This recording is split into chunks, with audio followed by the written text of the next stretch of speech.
Page number 93 ઉપર આપેલ વિચારોને શોધોમાં પહેલો પ્રશ્ન. સમાન્થાએ એક ચાના બગીચાની મુલાકાત લીધી. તેણે ત્યાં જોયેલા જંતુઓ અને જીવડાઓની માહિતી એકત્રિત કરી છે. અહીં તે માહિતી છે એ કરેલી માહિતી આપેલી છે. કીડા 6, ઈયળો 10, ભમરા 5, પતંગિયા 3 અને તીતી ઘોડા 2. આ માહિતી રજૂ કરતો લંબાલેખ તૈયાર કરવામાં તેને મદદ કરો. ચાલો પહેલા પ્રશ્નનો જોઈએ જવાબ. ચાલો લંબાલેખમાં આપણે એક્સ અક્ષ ઉપર જંતુઓ અને જીવડાઓ લખશું, વાય અક્ષ ઉપર જંતુઓ અને જીવડાઓની સંખ્યા લખીશું. અહીં લખશું કીડા, પછી ઈયળો, ભમરા, પતંગિયા અને તીતી ઘોડા. સ્કેલ માપ આપણે શું રાખીશું પ્રમાણ માપ? તો કે 1 સેમી બરાબર 2 જંતુઓ, 2 સેમી બરાબર 4, 6, 8, 10 અને 12. કીડા કેટલા? તો કે 6. ઈયળો કેટલી? તો કે 10. ભમરા કેટલા? તો કે 5. જો 4 અને 6 ની વચ્ચે અહીં 5. પતંગિયા કેટલા? તો કે 3. અને તીતી ઘોડા કેટલા? તો કે 2. તો અહીં તમારો આ સ્તંભ આલેખ પૂર્ણ થાય છે. જોઈએ હવે બીજો પ્રશ્ન. પૂજાએ ગુજરાતના કેટલાક જુદા જુદા શહેરો માટે અમદાવાદ રેલવે સ્ટેશન પર 2 કલાકના સમયગાળામાં વહેંચાયેલી ટિકિટની સંખ્યા દર્શાવી છે. સુરત પર 24 ટિકિટ, રાજકોટમાં 20, વડોદરામાં 16, પાલનપુરમાં 28 અને ભુજમાં 16. તેણે આ માહિતીનો ઉપયોગ કર્યો. તેના માહિતી સાથે માહિતીની ચર્ચા કરવા માટે બોર્ડ પર એક લંબાલેખ તૈયાર કર્યો, પણ કોઈએ આલેખનો એક ભાગ ભૂંસી નાખ્યો છે. ચાલો જોઈએ પાછળ. ચાલો અહીં લંબાલેખ છે. સુરત માટે વેચાયેલી ટિકિટ તો કે 24, રાજકોટ માટે તો કે 20. ચાલો હવે સુરત માટેનો સ્તંભ 4 એકમ છે. જો સુરત માટે છે એ 4 એકમ છે, જ્યારે રાજકોટ માટેનો 5.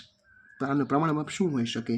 એટલે 24 ભાગ્યા તમે 6 કરો અને 20 ભાગ્યા 4 કરો એટલે 4 જવાબ આવશે. એટલે 1 એકમ બરાબર 4 ટિકિટ આ એનું પ્રમાણમાં હોઈ શકે. ભુજ માટે યોગ્ય સ્તંભ દોરો. ચાલો ભુજ માટે યોગ્ય સ્તંભ આપણે દોર્યો. પછી ઊભી ધરી પર યોગ્ય સંખ્યાઓ મૂકીને લંબાલેખનું પ્રમાણ માપ ઉમેરો.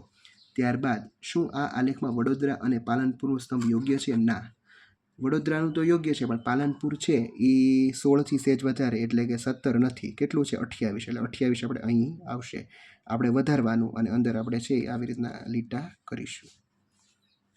ચાલો એના પછી ત્રીજો પ્રશ્ન આપેલો છે. ચીનુએ સવારે 9 વાગ્યાથી 10 વાગ્યા સુધી તેના ઘરની સામેના રસ્તા પરથી પસાર થતા પરિવહનના વિવિધ માધ્યમોની યાદી બનાવી. જો અહીં યાદી બનાવેલી છે.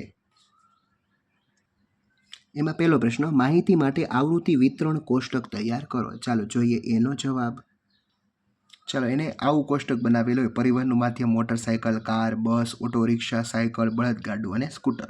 ચાલો આવૃત્તિ ચિહ્નનો પણ ઉપયોગ કર્યો હોય તો કે પહેલામાં મોટરસાયકલ માટે 13, કાર માટે 6, બસ માટે 4, ઓટો રિક્ષા માટે 8, સાયકલ 7, બળદગાડું 2 અને સ્કૂટર 10. એટલે કુલ ટોટલ છે એ 50 વાહનો છે તે પસાર થાય છે. ચાલો એના પછી બીજો પ્રશ્ન, પરિવહનના કયા માધ્યમનો સૌથી વધુ ઉપયોગ થયો? મોટરસાયકલનો. જો તમે આ માહિતી એકત્રિત કરવા માટે ત્યાં હોય તો તમે કેવી રીતે મદદ કરશો? તો હું પણ છે એ આવૃત્તિ ચિહ્નનો ઉપયોગ કરીને છે એ મદદ કરે. ચોથો પ્રશ્ન, એક પાસાને 30 વખત ફેંકો અને દરેક વખતે તમને મળતો અંક નોંધો. આવૃત્તિ ચિહ્નનો ઉપયોગ કરીને આવૃત્તિ વિતરણ કોષ્ટક તૈયાર કરો. જોવા મળતા અંક શોધો. ચલો આ માટે આપણે આવું કાંઈક આવૃત્તિ ચિહ્ન કોષ્ટક બનાવી શકીએ. તો પાસા પર છે ટોટલ 6 અંકો જોવા મળે, કારણ કે તે પાસાની કુલ 6 બાજુઓ હોય. પહેલા માટે 6, બીજા 7, ત્રીજા 6, ચોથું 4, પાંચમું 3 અને છઠ્ઠું પણ 4. ચાલો હવે પ્રશ્નના જવાબમાં જોઈએ કે સૌથી વધુ વખત તો કે 5. સૌથી વધુ વખત મળતો અંક ઓછી વખત 5, સૌથી વધુ 2. સમાન અંકો તો કે 1 અને 3 અને 4 અને 6. એટલે કે તમારે છે એ પાસાનો ઉપયોગ કરીને અલગ અલગ અંકો 30 વાર નોંધવાના છે અને ત્યારબાદ આવૃત્તિ કોષ્ટક બનીને અહીં લખવાનું છે. પાંચમો પ્રશ્ન,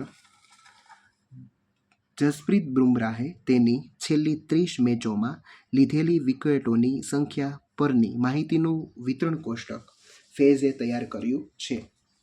ચાલો આ આધારે આપણે છે આ કોષ્ટક કઈ માહિતી દર્શાવે છે એના આપણે પ્રશ્નનો જવાબ આપણે જોઈએ. ચલો આ કોષ્ટક કઈ માહિતી દર્શાવે છે? તો આપણે અહીં આનો જવાબ શું છે? તો કે આ કોષ્ટક જસપ્રીત બુમરાહે તેની 30 મેચોમાં લીધેલ વિકેટોની સંખ્યાની માહિતી આપે છે. ચાલો, આ કોષ્ટકનું શીર્ષક શું હોઈ શકે? તો કે આ કોષ્ટકનું શીર્ષક જસપ્રીત બુમરાહનું બોલિંગ પ્રદર્શન હોઈ શકે. જસપ્રીત બુમરાહનું બોલિંગ પ્રદર્શન હોઈ શકે. આ કોષ્ટકમાં તમારું ધ્યાન કઈ બાબતે ખેંચાયું? તો કે બુમરાહે છે એ 3 મેચોમાં છે એ 4 વિકેટ લીધી છે. એ આપણે છે એ ધ્યાન ખેંચાણું. ચાલો, એના પછી બુમરાહે કેટલી મેચોમાં 4 વિકેટ લીધી છે? એનો જવાબ આવશે 3. ચાલો, એના પછી છઠ્ઠો પ્રશ્ન આપેલો છે ઈમાં આપેલું છે કે મયંક કહે છે કે જો આપણે તેની છેલ્લી 30 મેચોમાં લીધેલી કુલ વિકેટોની સંખ્યા જાણવા માંગતા હોઈએ તો આપણે 0, 1, 2, 3 થી 7 સુધીની સંખ્યાનો સરવાળો કરવો પડશે. શું મયંક આ રીતે લીધેલી વિકેટોની સંખ્યા મેળવી શકે? ના, આવું ક્યારેય શક્ય નથી. મયંક આ રીતે કુલ વિકેટોની સંખ્યા નહીં મેળવી શકે. એટલે આમાં જવાબ શું આવશે? તો કે ના. શું કામ? કારણ કે વાસ્તવમાં દરેક એન્ટ્રીમાં બીજા કોલમની મેચોની લીધેલી વિકેટની સંખ્યા દર્શાવે છે. જેમ કે 1 એટલે 4 મેચોમાં અને 1 વિકેટ એટલે 4 મેચોમાં કુલ 4 વિકેટ. તે પ્રમાણે આગળ. ચાલો, એના પછી એફ. આ કોષ્ટકનો ઉપયોગ કરીને બુમરાહે તેની છેલ્લી 30 મેચોમાં લીધેલી કુલ વિકેટોની સાચી ગણતરી તમે કેવી રીતે શોધશો તે તમારે કહેવાનું છે. તો કે કુલ વિકેટોની સંખ્યા મેળવવા માટે આપણે લીધેલી વિકેટો અને મેચોની સંખ્યાનો ગુણાકાર કરવો જોઈએ અને ત્યારબાદ પરિણામોનો સરવાળો કરીએ. ચાલો, એના પછી છઠ્ઠો પ્રશ્ન. નીચેનો ચિત્રાલેખ 5 જુદા જુદા ગામોમાં ટ્રેક્ટરની સંખ્યા દર્શાવે છે. સૌથી પહેલાં તો આપણે છે એ લખેલું છે કે એક ટ્રેક્ટર બરાબર 1. આપણે એ લખીશું 1, 2, 3, 4, 5 અને 6. 1, 2, 3, 4 અને 5. 1, 2, 3, 4, 5, 6, 7 અને 8. 1, 2 અને 3. 1, 2, 3, 4, 5 અને 6.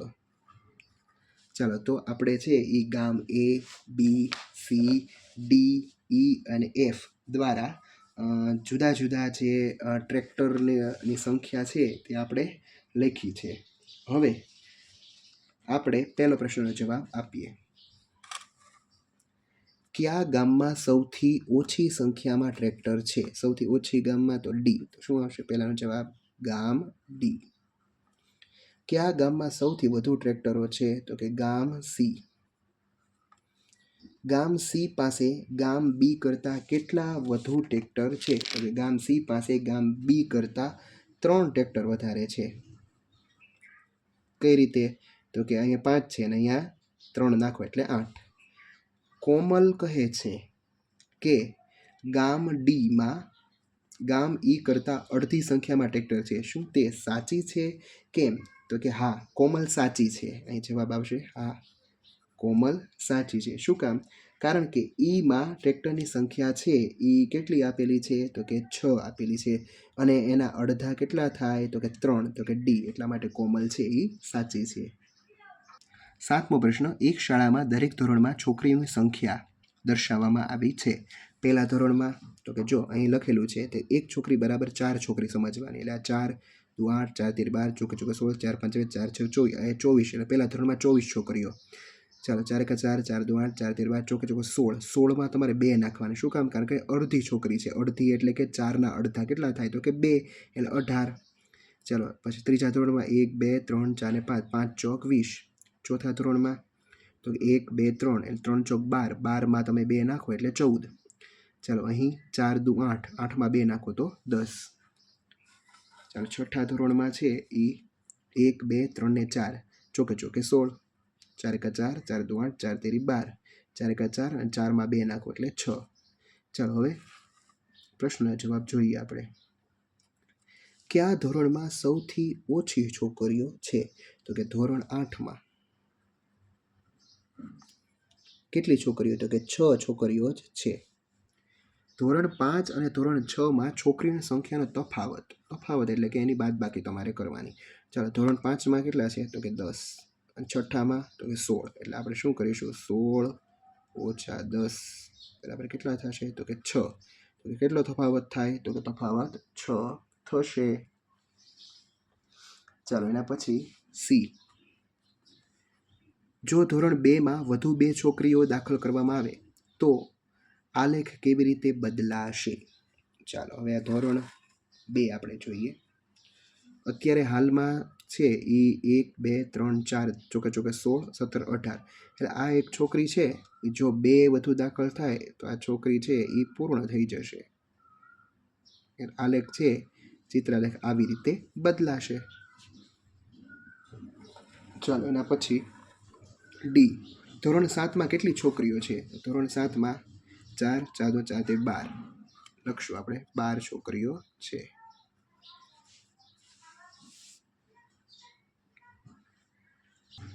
આઠમો પ્રશ્ન. મુઢોલ હાઉન્ડ ભારતીય શ્વાનની એક જાતિ છે. મુઢોલ હાઉન્ડ મોટા ભાગે ઉત્તર કર્ણાટકના બાગલકોટ અને વિજયપુરા જિલ્લાઓમાં જોવા મળે છે. સરકારે આ શ્વાનોને દત્તક લેનારાઓને સહાય પૂરી પાડીને આ જાતિને બચાવવાની પહેલ કરી. આ પહેલને કારણે આ શ્વાનોની સંખ્યામાં વધારો થયો. કર્ણાટકના 6 ગામોમાં મુઢોલ શ્વાનની સંખ્યા નીચે દર્શાવેલી છે. ગામ એમાં 18, ગામ બીમાં 36, ગામ સીમાં 12, ડીમાં 48, ઈમાં 18 અને ગામ એફમાં 24. ચાલો, ચિત્રાલેખ તૈયાર કરો.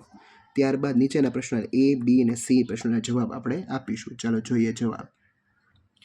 ચાલો, આપણે કંઈક આવો ચિત્રાલેખ બનાવશું. ગામ એમાં છે એ 3 આપણે ચોરસ બનાવીશું. એક ચોરસ બરાબર 6 મુઢોલ શ્વાન, એટલે 6 તેરી 18.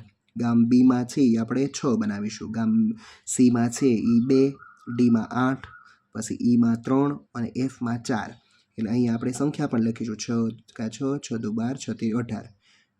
અહીંયા 6 36, 6 દુ 12, 6 અઠ્ઠા 48, 6 તેરી 18 અને 6 ચોક 24. ચાલો, પહેલો પ્રશ્ન. આ ચિત્ર દોરવા માટે કયું ઉપયોગી પ્રમાણમાપ હોઈ શકે? તો કે 6.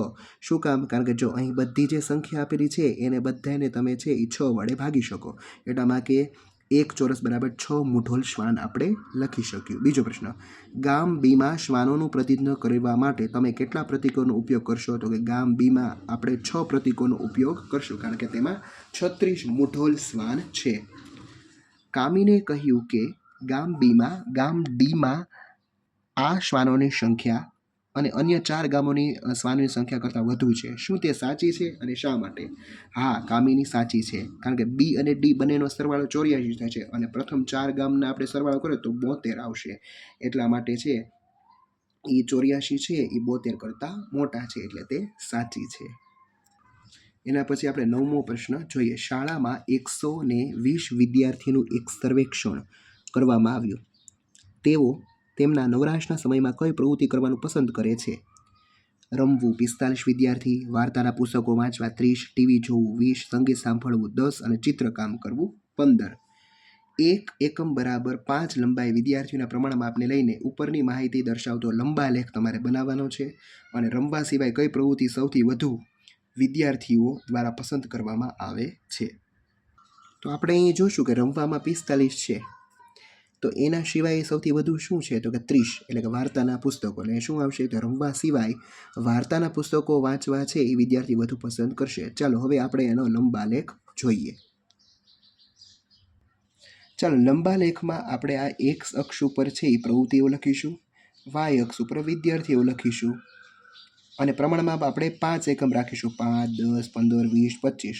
અહીં રમવું, વાર્તાના પુસ્તકો વાંચવા, ટીવી જોવું, સંગીત સાંભળવું અને ચિત્રકામ કરવું. ચાલો, રમવું છે તે 45 સુધી આવશે, વાર્તાના પુસ્તકો વાંચવા છે એ 30, પછી ટીવી જોવું તે 20, સંગીતમાં 10 અને ચિત્રકામ કરવું 15. તો આ તમારો લંબાલેખ છે તમારે દોરવાનો રહેશે. 10મો પ્રશ્ન. એક પ્રાથમિક શાળાના વિદ્યાર્થીઓ અને શિક્ષકોએ જુલાઈના પ્રથમ અઠવાડિયા દરમિયાન શાળાના પરિસરમાં અને આસપાસના ગામમાં વૃક્ષના રોપા વાવવાનું નક્કી કર્યું. તેમણે વાવેલા રોપાઓની વિગતો નીચે મુજબ છે. સોમવારે 50, મંગળવારે 40, બુધવારે 30, ગુરુવારે 40, શુક્રવારે 50, શનિવારે 60 અને રવિવારે 40. પહેલો પ્રશ્ન, બુધવારે અને ગુરુવારે રોપાયેલા રોપાઓની સંખ્યા, તો કે બુધવારે 30, ગુરુવારે 40, 30 ને 40 70 છે. આખા અઠવાડિયા દરમિયાન રોપાયેલા રોપાની સંખ્યા, તો બધાનો સરવાળો કરો. 50 + 40 + 30 + 40 + 50 + 60 + 40 કેટલા થશે? 310. સૌથી વધુ રોપાઓ શનિવારે રોપવામાં આવ્યા 60 અને સૌથી ઓછા રોપાઓ બુધવારે રોપવામાં આવ્યા કેટલા? તો કે 30. તમને આવું કેમ લાગે છે કે અઠવાડિયામાં અમુક દિવસોમાં વધુ રોપા કેમ લાવવામાં આવ્યા અને અન્ય દિવસોમાં કેમ ઓછા? તેનું તમારે શોધવાનો તમારે પ્રયત્ન કરવાનો છે. કારણ કે રોપા એક પ્રાથમિક શાળા છે, એમાં શિક્ષકો દ્વારા રોપવામાં આવ્યા હતા અને આખા અઠવાડિયા દરમિયાન શાળામાં હાજર વિદ્યાર્થીની સંખ્યા એક સરખી ન હોઈ શકે. એટલા માટે છે એ કોઈક વિદ્યાર્થી ગેરહાજર હોય અને કોઈક બધા હાજર હોય, એટલા માટે છે એવું થઈ શકે. ચાલો 11મો પ્રશ્ન.